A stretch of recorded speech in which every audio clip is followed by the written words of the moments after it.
नमस्ते फ्रेंड्स, मैं खुशबू मिश्रा स्वागत करती हूं अपने चैनल खुशबू मिश्रा ब्लॉग में। कैसे हैं आप सब? मुझे कमेंट में ओम नमो भगवते वासुदेवाय ज़रूर लिखिएगा। और आज इस वीडियो में जानेंगे मार्गशीर्ष अमावस्या कब है। मार्गशीर्ष अमावस्या के दिन हमें क्या करना चाहिए, क्या नहीं करना चाहिए।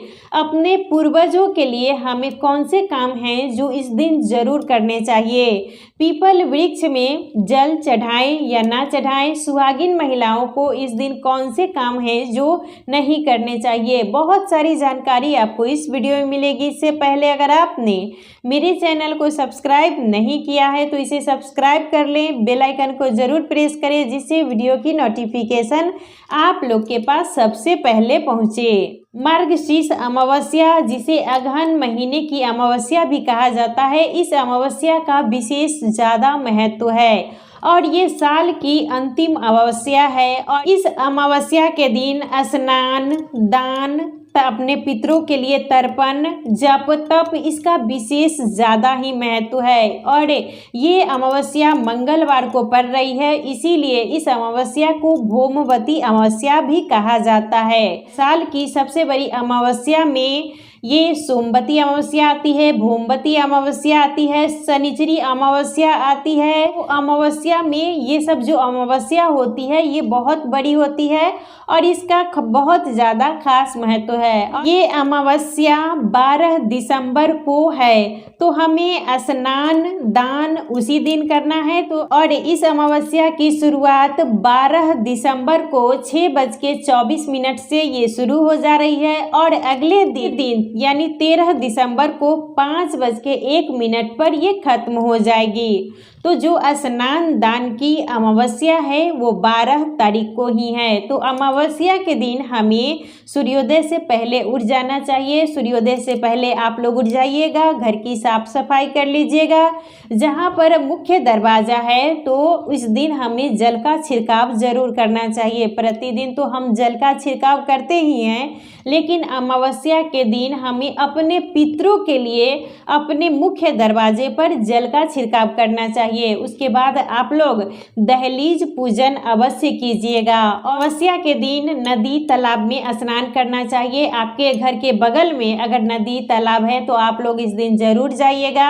अगर आप लोग वहां नहीं जा सकते हैं तो अपने घर में नहाने के पानी में थोड़ा सा गंगाजल डाल के हमें स्नान करना चाहिए। और उसके बाद आप लोग पीपल वृक्ष में जल अवश्य चढ़ाइएगा। अमावस्या के दिन पितरों का वास पीपल वृक्ष में रहता है, तो इस दिन हमें पीपल वृक्ष में जल अवश्य चढ़ाना चाहिए। तो जल में आप लोग थोड़ा सा काला तिल अवश्य डाल दीजिएगा। थोड़ा सा काला तिल, कच्चा दूध मिले तो वो डाल लीजिएगा और कुछ मीठा डाल के ही हमें पीपल वृक्ष में जल अवश्य चढ़ाना चाहिए, क्योंकि पितरों का वास पीपल वृक्ष में ही होता है। तो आप लोग पीपल वृक्ष में जल चढ़ा दीजिएगा और एक दिया हमें दक्षिण मुख करके पीपल वृक्ष में अवश्य जला देना चाहिए। तो ये काम आप लोग अवश्य कीजिएगा। अमावस्या के दिन भोलेनाथ की पूजा हमें अवश्य करनी चाहिए। तो आप लोग मंदिर इस दिन जरूर जाएं और मंदिर जब भी जाइएगा तो भोले बाबा को जल में थोड़ा सा काला तिल डाल के अवश्य चढ़ाइएगा। अमावस्या के दिन हमें काला तिल डाल के भोलेनाथ की पूजा अवश्य करनी चाहिए और हनुमान जी की पूजा भी आप लोग जरूर कीजिएगा, क्योंकि ये दिन मंगलवार को पड़ रहा है। तो मंगलवार के दिन हम हनुमान जी का पूजा करते हैं, तो आप लोग हनुमान जी का पूजा अवश्य कीजिएगा। चमेली का तेल है अगर आपके पास तो हनुमान जी के पास चमेली के तेल का दीपक अवश्य जलाइएगा। और पूरे घर में हमें गंगाजल का छिड़काव इस दिन जरूर करना चाहिए। जहां पर आपका मेन गेट है, मुख्य दरवाजा है, वहां पर आप लोग स्वास्तिक बना लीजिएगा। और अमावस्या के दिन ही हमें अपने घर की अच्छे से साफ सफाई ज़रूर करनी चाहिए। आपको मतलब डीप क्लीनिंग जो करना होता है वो अमावस्या के दिन करें। और जो कचरा निकालना होता है, मान लीजिए आपके पास पुरानी झाड़ू है तो वो भी हम अमावस्या के दिन फेंक सकते हैं। मान लीजिए जो डब्बे हैं, चप्पल है, टूटा फूटा जो भी मतलब बेकार कबाड़ सामान होता है वो हमें अमावस्या के दिन अपने घर से ज़रूर निकाल देना करना चाहिए। और अमावस्या के दिन कभी भी हमें बाल नहीं धोना चाहिए। जो सुहागिन महिलाएं हैं वो सिंदूर लगा सकती हैं, लेकिन अमावस्या के दिन हमें बाल नहीं धोना चाहिए। और दिन हमें अपने घर में कुछ न कुछ बना के गाय को ज़रूर देना चाहिए। आप गाय को दीजिएगा, कुत्ते को दे सकते हैं, कौवे को दे सकते हैं कि इन सब में पितरों का वास होता है। तो आप लोग इस दिन कुछ न कुछ अपने घर में मान लीजिए खीर ही बना लीजिए और थोड़ा सा गाय को दे दीजिएगा, थोड़ा सा छत पर कौवे के लिए रख दीजिएगा, थोड़ा सा कुत्ते के लिए भी हमें रख देना चाहिए। पितरों को जब हम खुश रखते हैं तो इससे हमारा जो जीवन होता है वो सुखमय रहता है। अगर हमारे घर में कोई भी पितृ दोष रहता है, अगर हम इन नियमों का पालन करते हैं तो हमारे जीवन से जो भी समस्याएं होती है वो धीरे धीरे खत्म हो जाती है। तो हमें ये सब काम इस दिन जरूर करना चाहिए। इस दिन हमें अपने घर में शुद्ध सात्विक भोजन ही बनाना चाहिए। कभी भी अमावस्या के दिन मांस मछली का सेवन नहीं करना चाहिए। आप शुद्ध सात्विक भोजन ही बनाएं।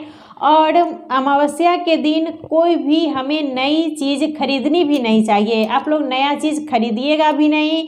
और कोई भी अगर नया काम की शुरुआत करना चाहते हैं तो वो भी हमें अमावस्या के दिन नहीं करना चाहिए। अमावस्या के दिन कोई भी मान लीजिए हमारे दरवाजे पर भिखारी आता है तो इस दिन, या पशु पक्षी भी आ रहा है तो इस दिन हमें भगाना नहीं है। कुछ भी है आपके पास वो दे दीजिए, लेकिन इस दिन हमें भिखारी को भी या पशु पक्षी भी कोई भी रहे तो उसको भगाना नहीं चाहिए।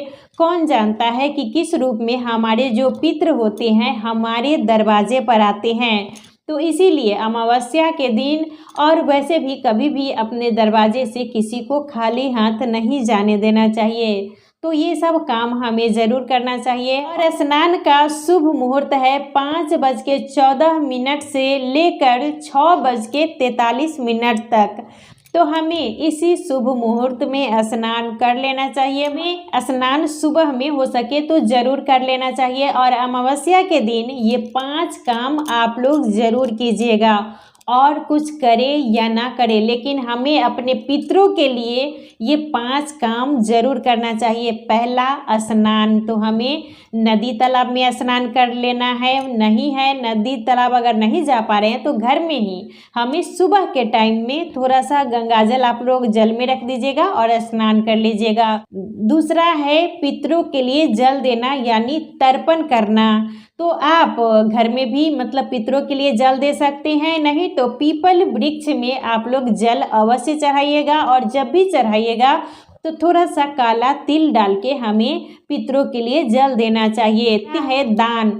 अमावस्या के दिन दान हमें ज़रूर करना चाहिए। तो दान में आप वस्त्र का दान कर सकते हैं और खाने की सामग्री का दान कर सकते हैं। और अभी ठंडी का मौसम है तो आप जो गर्म वस्त्र होता है वो सब भी दान कर सकते हैं।